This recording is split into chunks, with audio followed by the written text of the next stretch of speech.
Today I'm just going to quickly show you how to turn this image into a pattern.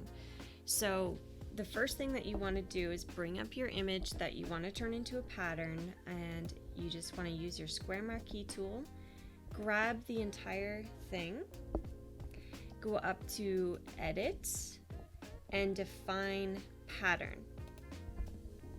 We're gonna just call this we'll just leave it as pink glitter 8 and hit OK.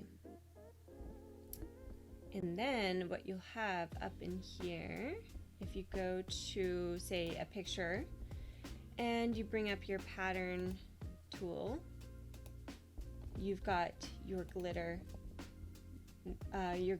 one right here. So I'm just gonna quickly show you. If you go to your actions palette and you go to pattern,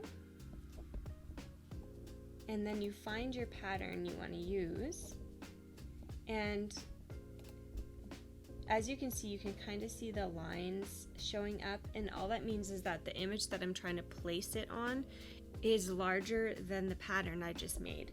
So you can just adjust the scale, make it a little bit bigger, and get rid of those lines, and now you can see the entire pattern is fitting onto the image.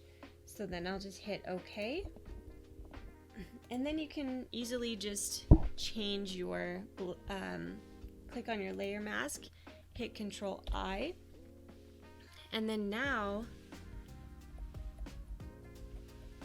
you can actually just paint on your pattern. So we'll just use a brush for this, and I'll just use a large brush so you can see, but now you can just paint your pattern onto your image like so. Alright, so that was just a quick tutorial on how to make a pattern, and I'll show you how I'm going to use it in the Genie Magic tutorial. See you there. Bye.